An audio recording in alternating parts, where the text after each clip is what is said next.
My name is Mavish and I am 36 years old. I was born in Karachi, Pakistan, and now I live in Atascadero, California.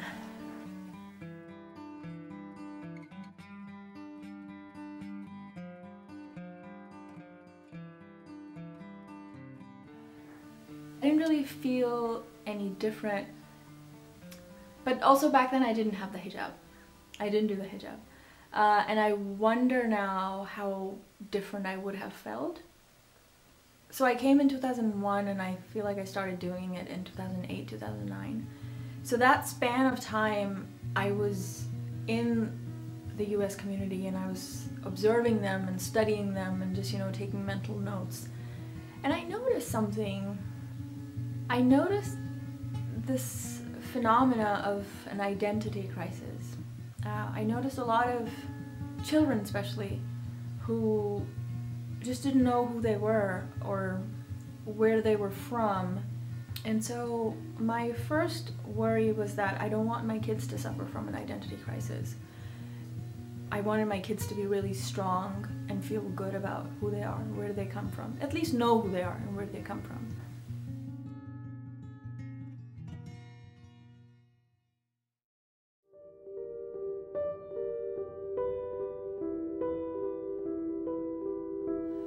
I remember one time I was walking in the gym, by this lady who was looking at me, and she had such sorrow and such pity in her eyes for me.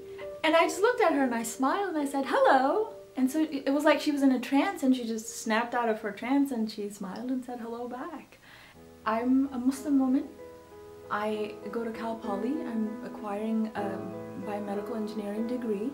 I have a 3.98 GPA. My professors love me, my children love me and I love them. I feel like there is nothing in my life that is oppressed or suppressed. Stop looking at a Muslim woman and thinking she's oppressed. Stop it. I do it because I'm a Muslim, not because I'm suppressed by my religion or my culture or my husband or anything like that. So the best way to do that is just to say hello, smile and say hello. So it's okay, I'm happy, I think women who do cover their head in the United States, we're representing our people. Being outside and interacting with people, a lot of it has to do with breaking stigmas and breaking images that have been formed falsely of Islam and Muslim women. And I hope that if people watching your assignment can get anything out of this, I hope and I pray that they get this out of it. That please segregate Islam from culture. When you think that a Muslim woman is being suppressed, ask yourself, is it being suppressed because of Islam or is it being suppressed because of the culture? And you will find that 100% of the time it's because of the culture, not Islam.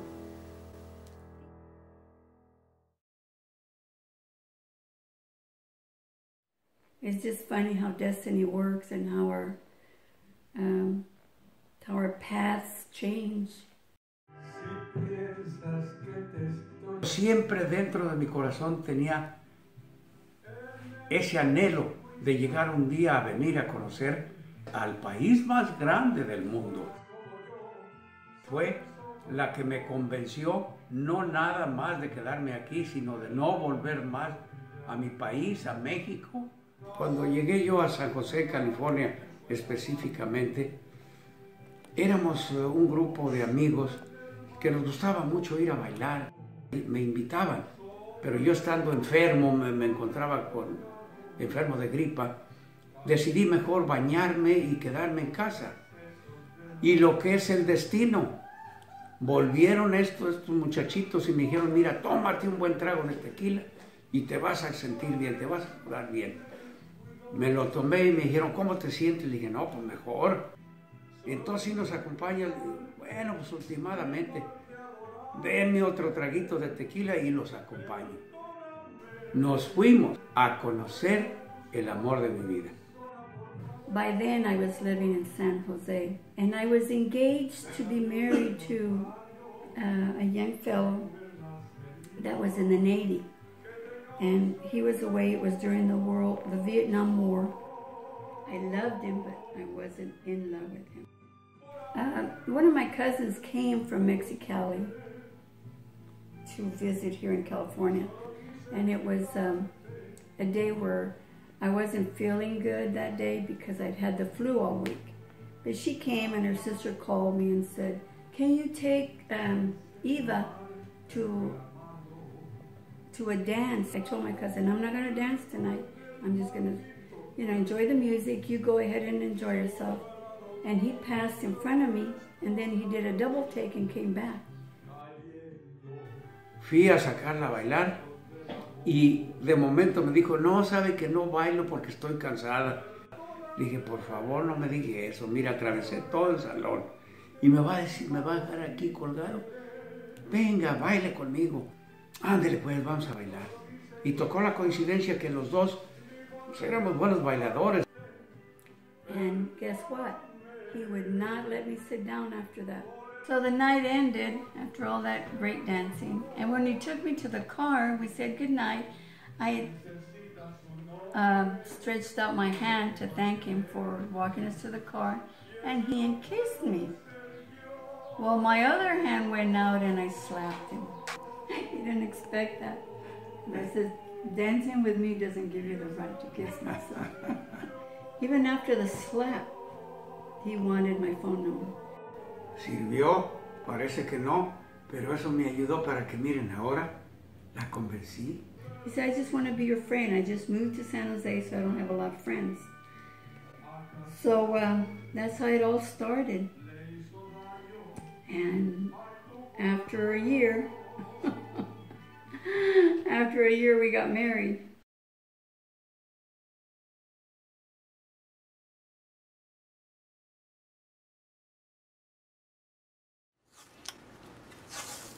So my parents were born and raised in little county outside of Toronto. It was called Ramilly, and my dad's dream was to, you know, live in Los Angeles and open a sporting goods store.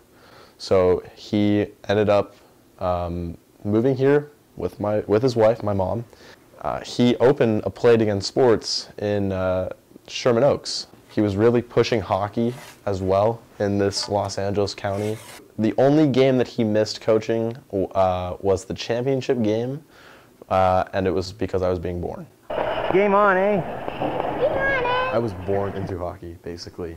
I probably had a stick in my hand as soon as I could hold it, and I was skating at the age of like 2. It was such an important part of my dad and my mom's life as an adult because of the way they were raised and the culture that was behind them. There hasn't been a time where I haven't gone to my uncle's house and there aren't kids playing on the street. And that is an everyday thing for these kids growing up because it's their dream to be in the NHL. And this is just a part of their lives and they're just so used to it. And I would kind of fall into that when I was in Canada. I guess I just feel almost like at home. Like it's just, when I'm in California, when I'm living my life here, I'm the kid that plays hockey. Like that's something that's just so abnormal. But when I'm at home, or when I'm at home in Canada, and you know I'm out here playing with these kids, you know, 2-3 times a day. All of my cousins and my uncles are participating. It's just so natural. It just feels right. It's a sense of belonging and community that you can definitely feel that has been passed down for generations. I was there during the Olympics for 2010, and I just remember watching, you know, Team Canada play in this small dump of a rink, and everyone was just ecstatic to be there and watching their team just play their nation's sport, and just the whole nation waits every 4 years for the opportunity to win gold. I'm so sorry, my mom is calling. Hi Mom, we're doing the interview right now. You're literally on camera. It's in our blood, so there was no choice for my son. They had to play hockey and they had to learn how to skate. And, you know, Dante spent a lot of time on his belly on the ice and, you know. Really? Sorry. You're going to chirp me in my own interview. It was religion for us. In Canada, hockey is religion.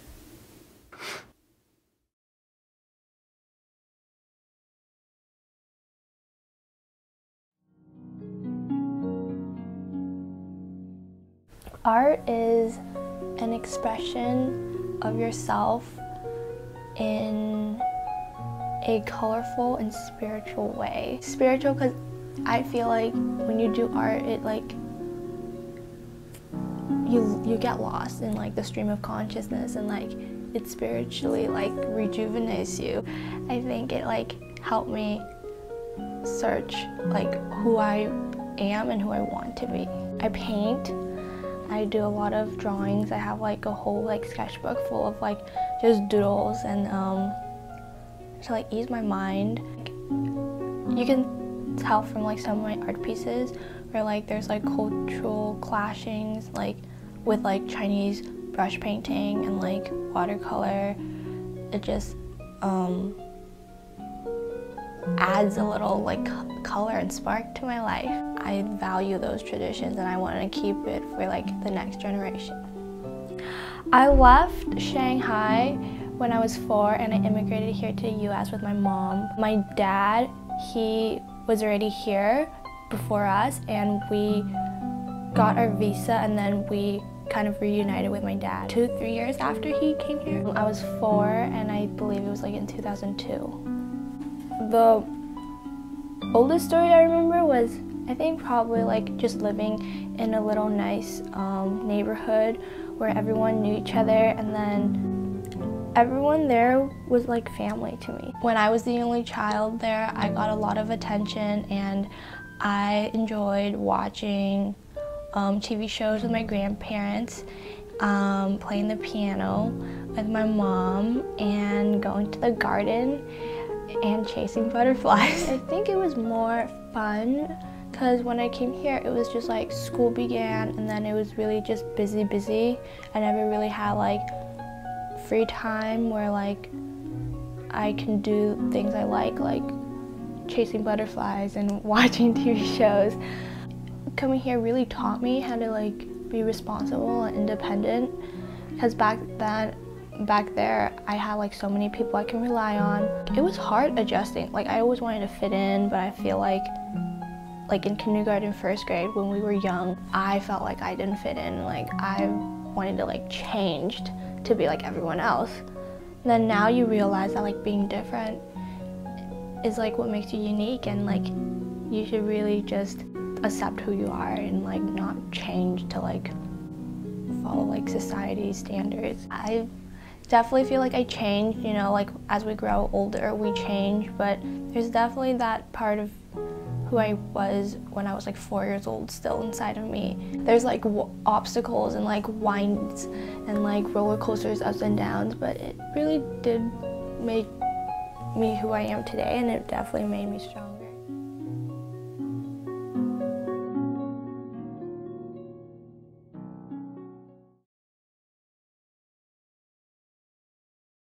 I was 23 years old when I came to California.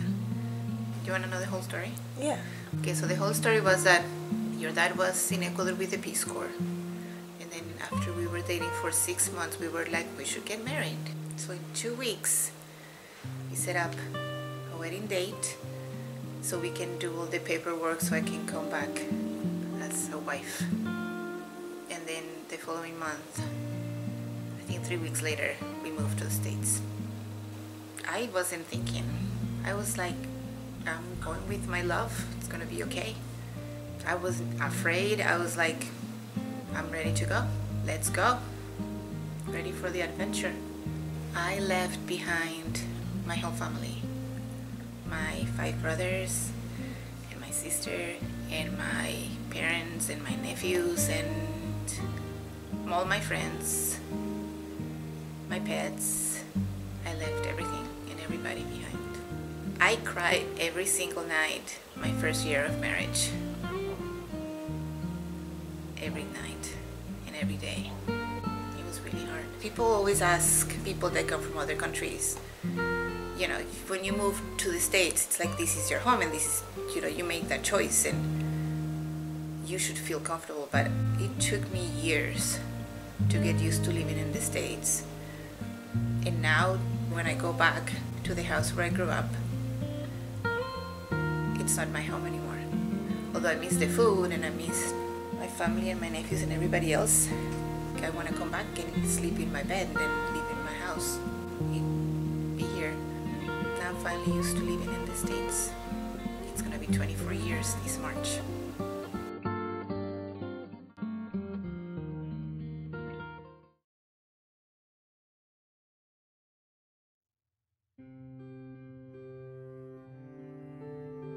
My name is Grietje Dracht. Now my name is Grace Prins. Name is Cornelis Prins. I was born in Drenthe, Holland. And I was 15 years old. And we went with my parents to the United States. I came from the Netherlands in the province of Friesland in a little village called Uit-Wellingerga. We came, and before we could come, we had to pass a physical, and we went out to, I think it was Rotterdam. We went with 2 cars because there's like 11 of us, and first time for some of us to go in a car. That was pretty exciting. And so one by one we were checked out. I had one brother who had been a TB patient for 6 years, but he was totally cured, mostly I think with fresh air. Myself with my family, my parents and my siblings, and he with his family and siblings. We both came on the New Amsterdam. And we left in 1952. And on the boat, we got 6, me and 2 sisters, for 2.5 days. Boy, we were sick, really bad. My experience on the boat was great, and the food was absolutely wonderful. We got some things to eat that we had never seen before. And I still remember that the stewards were so nice, and there were some days that some of us didn't eat very much, but then they would say, and now you have to eat double. Well, I never was a big eater, so that didn't work so great. But on the other hand, my older brothers, they gained quite a bit of weight because they ate and ate. From the boat, we went by Greyhound bus from New York to San Diego, and that's where my oldest brother met us. My brother had a house ready for us. He had jobs for most of us, except for the school kids, and also new names, mostly. I think a tradition of our family was one to work together, live together, eat together, worship together, and I think that's probably a very good tradition. And I certainly hope that my children and grandchildren follow in that same tradition. Vogeltje zingt, ieder op zijn eigen wijs. Kind ook gij, zingt daarbij, tot des Heeren lof en